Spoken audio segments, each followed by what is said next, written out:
Today's top stories.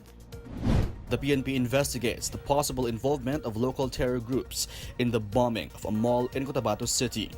The number of deaths brought by tropical depression Usman rises. However, those presumed dead are still being verified by the NDRRMC. A national artist blames the CPP-NPA's lack of credibility for its failure to promote its ideology. And Donnie Ahas Nietes wins the vacant WBO Super Flyweight Championship belt.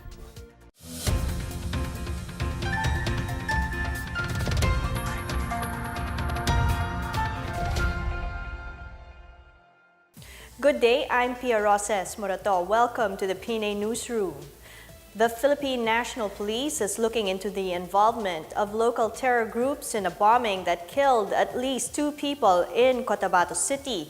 Rom Dulfo has a story. The Philippine National Police has tagged local terror groups in the mall blast in Cotabato City on New Year's Eve. Based on reports, a loud explosion occurred in front of South Seas Mall around 2 in the afternoon. Police found a second bomb at the baggage counter on the second floor, which was eventually disarmed. PNP spokesman Benigno Dorana says the incident had the modus operandi and signature of ISIS-inspired terrorists such as the Mauti Group and the Bangsamoro Islamic Freedom Fighters, or BIFF. He said there could have been more attacks from local terror groups had martial law not been imposed in Mindanao. The Army's 6th Infantry Division also blamed the BIFF for the bombing, saying the group has started attacking non-combatants since September.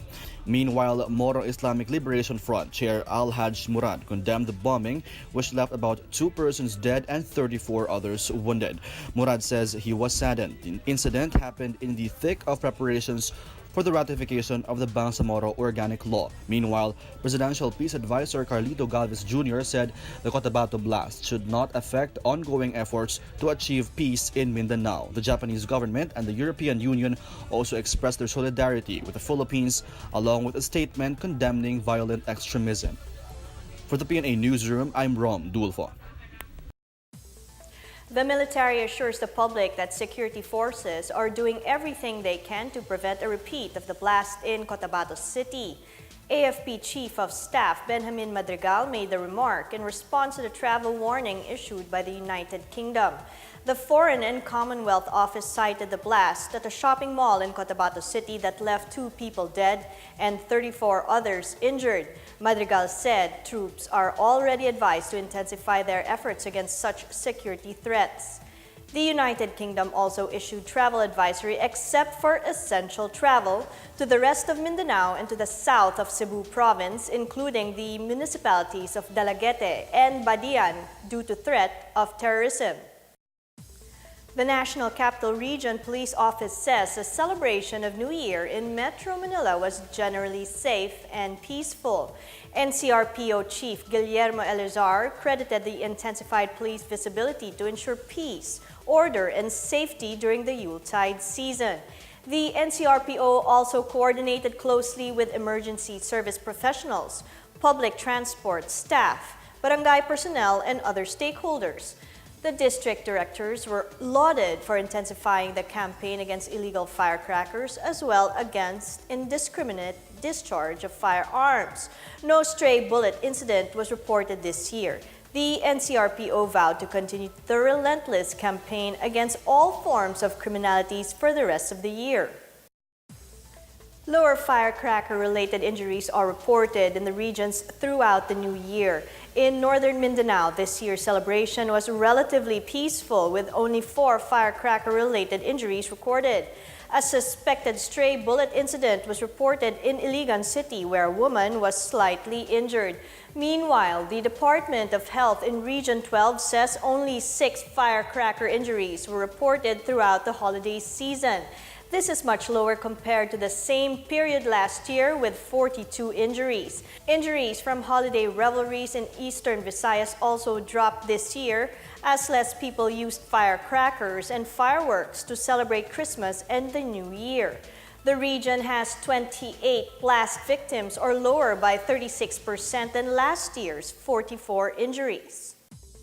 A national artist lambasted the Communist Party of the Philippines, New People's Army, for failing to attract the masses with its ideology.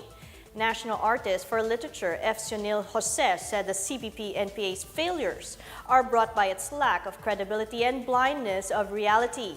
In his opinion column in the Philippine Star and his online blog, he said the Communist Party has been blind to the wide social divide, as evidenced by widespread poverty and other objective realities in the country. Jose noted the supreme irony of the CPP-NPA collecting revolutionary taxes from businessmen, making it no different from the enemy it aims to destroy. Jose said the CPP-NPA should have worked with the Philippine Army in unifying the country instead of treating them as their enemy. He also blamed CPP founder Jose Maria Sison for numerous deaths and huge amount of money wasted due to the CPP-NPA's armed fighting for 50 years. The Department of Health urges drugstores to give discounts on diabetes and hypertension medicines. Meanwhile, the Bureau of Immigration sets up special counters for OFWs. More on these and other news around the metro from Janice Cave. Health Secretary Francisco Duque has called on drugstores and pharmaceutical companies to sell diabetes, high cholesterol, and hypertension medications at a discounted price. This after the Department of Finance announced that such medicines are now exempted from value-added tax. Duque said senior citizens would greatly benefit as they will have a 32% discount on all medicines for such diseases.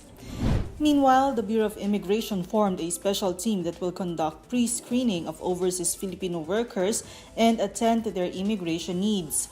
OFW counters will be designated at the Ninoy Aquino International Airport and other ports. The directive complies with the order of President Rodrigo Duterte to speed up immigration procedures for OFWs. For the PNA Newsroom, I'm Janice Cave. Still to come, the number of deaths brought by tropical depression Usman rises, and an illegal firecracker vendor is wounded after resisting arrest in a raid in Bulacan. More on these when the PNA Newsroom continues.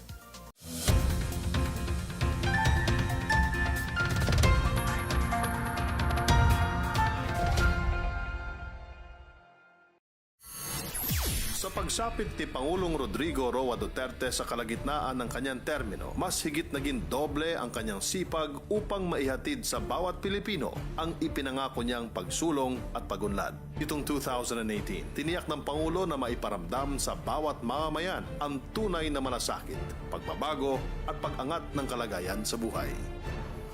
Ito ang Duterte on Duty. Ulat sa ginagawa ng Presidente.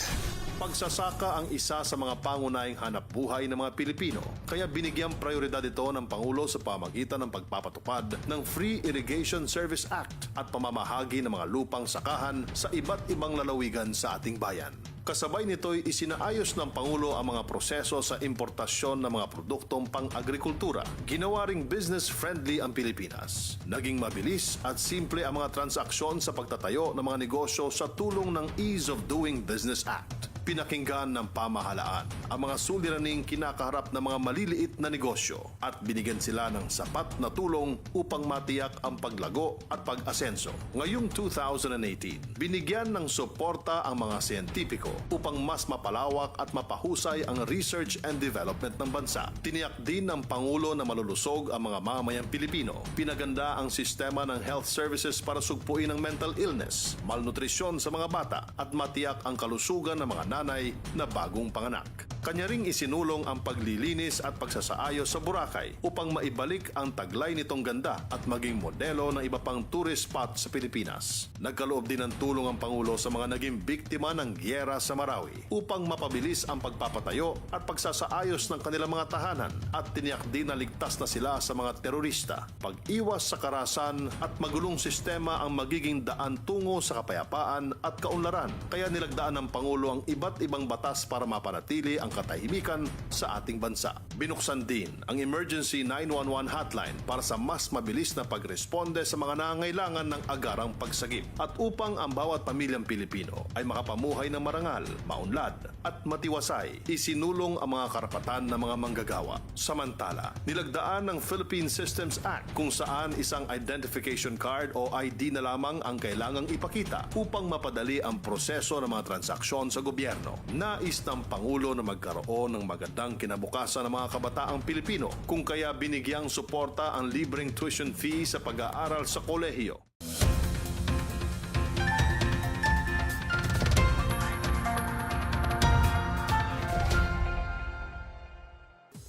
Tropical Depression Usman has so far affected over 45,000 families, with about 6,000 being served in evacuation centers. Rom Dulfo has the story. About 85 persons were killed in floods and landslides in Mimaropa, Bicol, and eastern Visayas. 92 road sections and 3 bridges were also affected, while about 299 million pesos worth of agriculture was also destroyed by Usman. Meanwhile, Japan and the European Union offered sincerest condolences and prayers to the kin of those who perished. Taiwan also offered assistance to the Philippine government in tending to the people affected by the weather disturbance. For the PNA Newsroom, I'm Rom Dulfo. President Rodrigo Duterte ordered a probe on the killing of Richard Red Santillan, security aide of former Biliran Representative Glenn Chong. Presidential spokesperson Salvador Panelo made this remark after serious accusations have been made against some members of the Calabarzon police.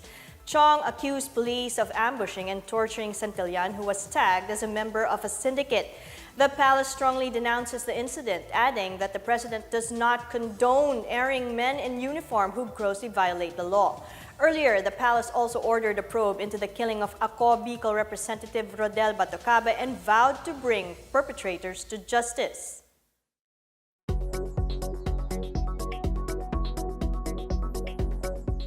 As 2019 begins, more Filipinos are being encouraged to save their money in banks. How beneficial is opening a bank account in securing savings for the future? Let's find out in today's Business Matters with Miguel Hill. Welcome to Business Matters. I'm your host, Miguel Hill.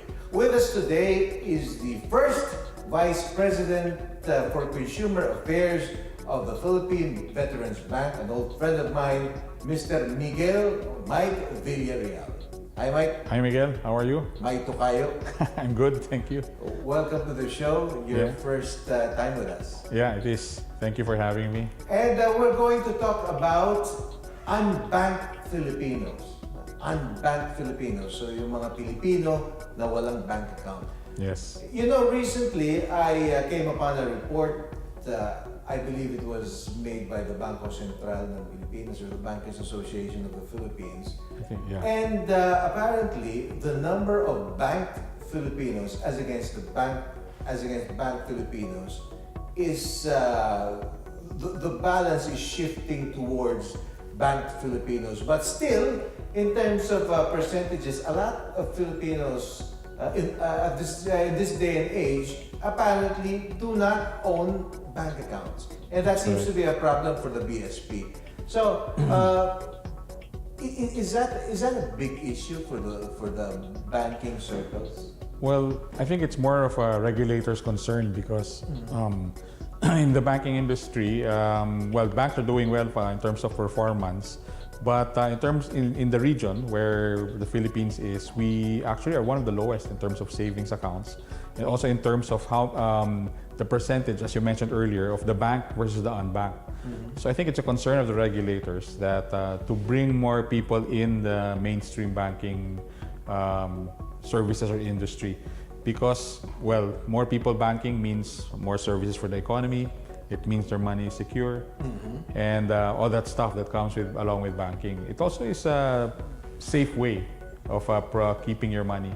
So those in general, those are the factors I think that why BSP wants the unbanked to become part of the banked sector.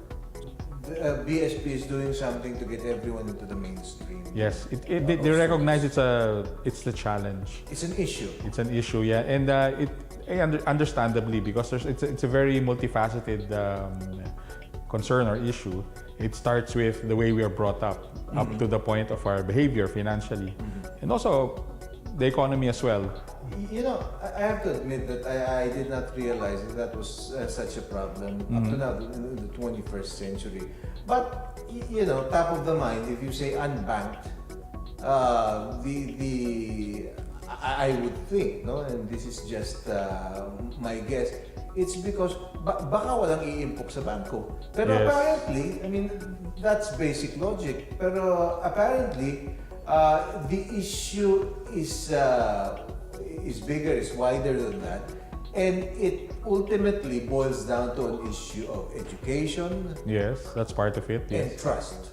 Oh yes, to me it's a primordial concern because ultimately what the banks are selling is trust because the hard-earned money of the people who are working for it, they entrust to the banks. So at the end of the day, what the banks are really selling is trust and of course delivery of efficient services. But I think you were right in saying that most Filipinos still feel that banking is something that is beyond their reach. Primarily because In it the is, rural, I think especially it's more of a rural area thing. yes, and also I believe since the percentages are still high, many of the urban poor. This is because of one is accessibility, and two is they simply believe that they can't afford to open a bank account. There is slight variances sa behavior ng tao. Mas laid back yung mga nasa provinces eh. But sa Manila, kita mo naman yung time nila is very valuable. To me, that's a significant difference. The other is that culturally, parang sa probinsya, parang neighborly yung mga tao, pati sa bangko. So medyo may hindi I don't think it's a barrier of because high yung bank or anything. Because most people still see the bank as a utility, meaning kailangan natin to, ganun. In order for someone to go through the trouble to maintain a bank account, there must be some sort of a value, intrinsic value to the whole thing. Yes. And one thing that I can think of is the interest. Because Yes. interest should at least compensate for your inflation. But it does not. It does not. No. I think what really, to me, the value of putting your money in the bank is number one, good safekeeping, and second is there are a lot of ways where you can utilize that money, especially now in the 21st century, where payments are becoming more online, electronic. Yes. So I think there's still value in that particular aspect, not on the investment, or it's more for that keeping where your money is. There are ways to get your money to work for you. That's instead right. of just having sleep in your baul. Yes. And quite literally, some people still literally keep their money either under the bed or in Yes. closet. Mike, inaanay bang ang cash? Oo, papel yun, at the end of the Papel day. yun eh, Yeah. ano? Oo, Oo. Pati papel. yung nabaha, yun, masisira din yun pag exposed sa water and dampness over a long period of time. There is more than one way, or there are a lot of advantages to banking with the formal sector. That's correct. The formal Yeah. channels. Ika. Yes, yeah. Tama. Okay. So, hindi lang yung risk management eh. Hindi lang yung para wag mabaha yung pera mo o wag anayin yung pera mo. Oo nga. Kung hindi, yung real security. Yeah, saka may accountability yung mga banks sa clients nila. Meron din tayong consumer protection laws with the Bangko Sentral. So, Mahigpit ang banko. mahigpit, very very regulated ang industriya. So pati consumer protection nitingnan na rin ng Bangko Sentral. In fact, rate ang banks based sa inyong customer service. So very important sa bangko na maganda ang feedback ng mga kliyente nila. Yes. Anyway, Mike, thank you very much for your time and for the insights.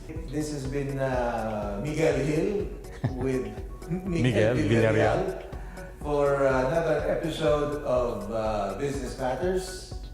I guess allow me to take this opportunity also to wish everyone a Happy New Year. Bacolod City celebrates New Year with a community fireworks display. Meanwhile, police arrest an illegal firecracker vendor in Bulacan. More on these stories from the provinces from Janice Cave. In Bacolod City, about 16,000 residents flocked to the New Year's Eve countdown organized by the city government to welcome 2019. The gathering held at the Bacolod City Government Center grounds was capped by a grand fireworks display. Mayor Evelio Leonardia called on residents to look forward to 2019 as Bacolod remains one of the most progressive cities in the Philippines. In Bulacan, a 50-year-old vendor was shot and injured during a police raid against illegal firecracker sellers in Bocaue. The suspect, identified as Blandino Cao, was seen with 3 other illegal firecracker vendors. Police say the suspect drew a firearm and shot at responders, leading them to fire back. He was eventually captured and rushed to the nearest hospital while the other suspects managed to escape. In North Cotabato, the implementation of Oplan Lambat Bidag in 2018 has been successful, with a total of 149 vehicles impounded for various violations in Cabacan town. Most of the vehicles were impounded for having expired or missing motor vehicle registration or with no driver's license. Aside from stopping incidents of carnapping of vehicles, the operation also included the implementation of anti-drug and illegal firearms laws. For the PNA Newsroom, I'm Janice Cave. Up next, the Philippine Information Agency launches its first conference for spreading information on government projects. Donnie Ahas Nietes wins the vacant WBO Super Flyweight Championship belt. The PNA Newsroom returns after these reminders.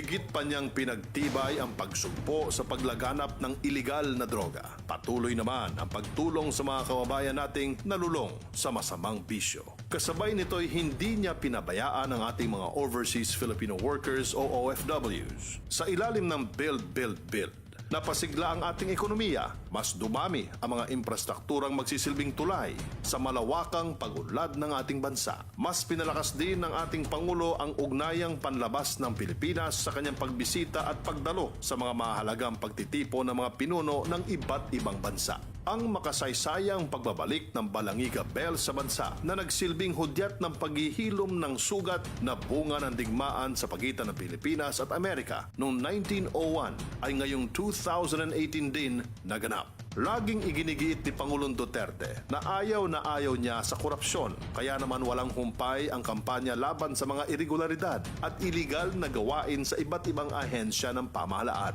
Labis-labis ang pagmamalasakit ng ating Pangulo sa bawat Pilipino. Sinikap niyang maging sandalan siya ng ating mga kababayan sa lahat ng krisis na kinakarap ng bansa ngayong 2018. Nakiramay siya sa mga naging biktima ng iba't ibang kalamidad tulad ng sunog, pagguho ng lupa, malalakas na bagyo at mga pagbaha. Personal niyang tinututukan ang pagtiyak sa kaligtasan ng ating mga kababayan tuwing may nananalasang bagyo sa bansa. At bilang patunay ng kanyang walang sawang pagdamay sa bawat Pilipino, inulunsad ang Malasakit Center na nagsisilbing one-stop shop upang mapabilis ang pagkakaloob ng serbisyong medikal at pagkakaloob ng libreng gamot sa mga mahihirap na pasyente. Walang kapaguran sa paglilingkod sa kanyang mga kababayan si Pangulong Rodrigo Roa Duterte. Asahan natin na sa pagpasok ng 2019, lalo niyang pagbubutihin ang pagbibigay ng serbisyo sa ating lahat. Asahan niyo din ang patuloy na pakikipag-ugnayan ng PCOO sa sambayan ng Pilipino upang maipahayag ang lahat ng ito. Ito po si Presidential Communications Secretary Martin Andanar. At muli, ito ang Duterte on Duty. Abangan sa susunod na taon ang mga gagawin ng Pangulo.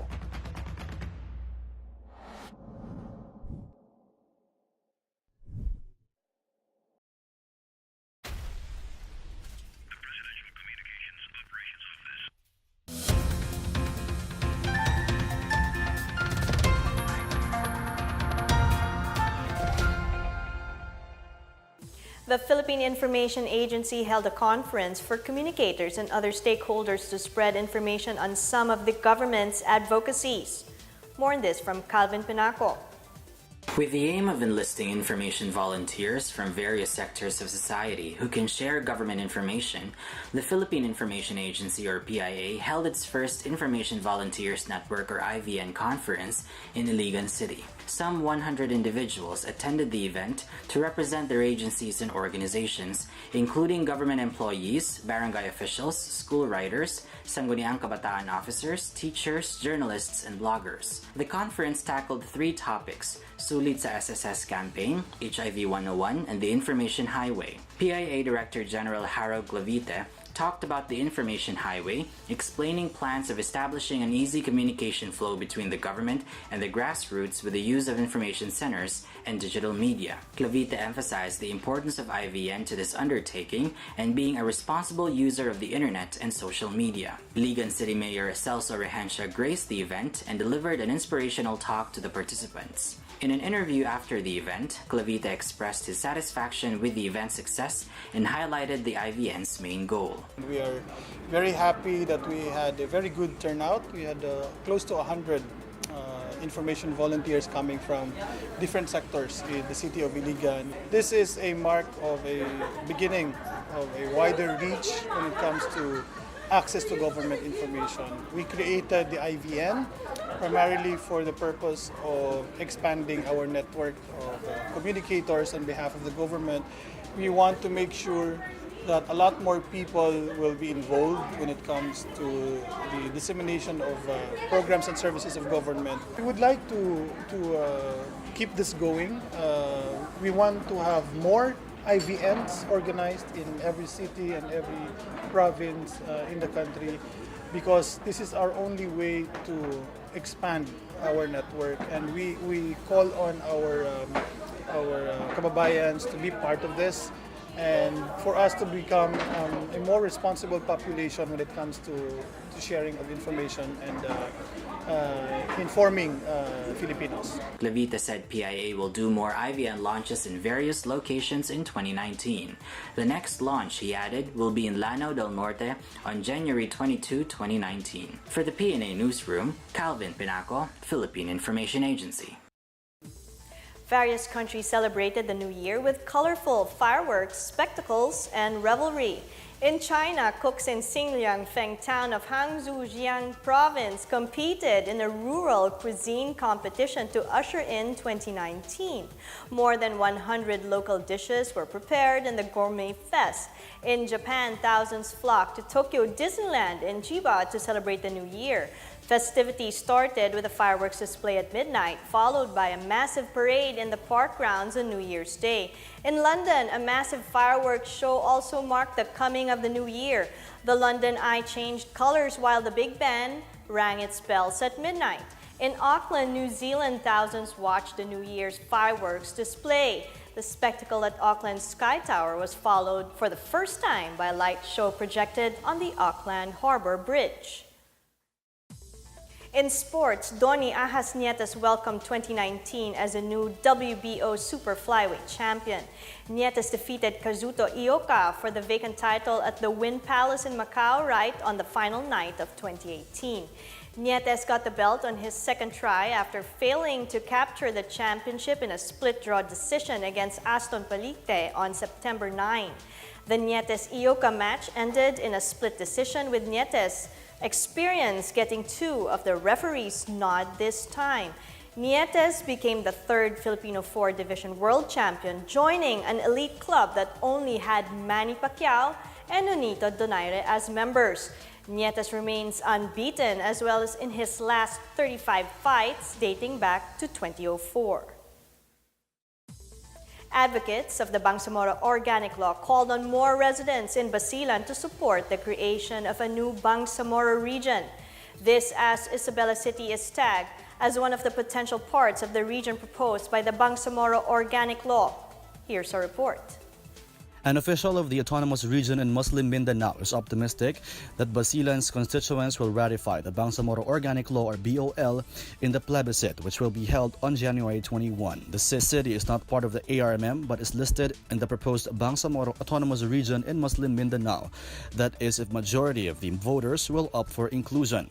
During the interfaith dialogue on the BOL held in Isabela City, ARMM Regional Governor Mujib Hataman urged the people of Basilan to vote yes so the province could enjoy more benefits and progress. Hataman says the interfaith dialogue is concentrating on Isabela with the aim of correcting the misperceptions of its residents, especially the questions about BOL. Meanwhile, newly appointed Presidential Advisor on the Peace Process, Carlito Galvez Jr. says the BOL is the culmination of efforts to give the Bangsamoro the opportunity to achieve genuine and meaningful self-governance. Last December 21, the Office of the Presidential Advisor on the Peace Process entered into an agreement with the Commission on Elections, or COMELEC, and the Bangsamoro Transition Commission for the conduct of an information campaign on the plebiscite. MALF Chairman Al-Haj Murad Ibrahim said the BOL will enable Muslims to establish a good place to live in, free from fear, hunger, and oppression. For the PNA Newsroom, I'm Rom Dulfo. Let's now check out the weather forecast for Metro Manila and the rest of the country.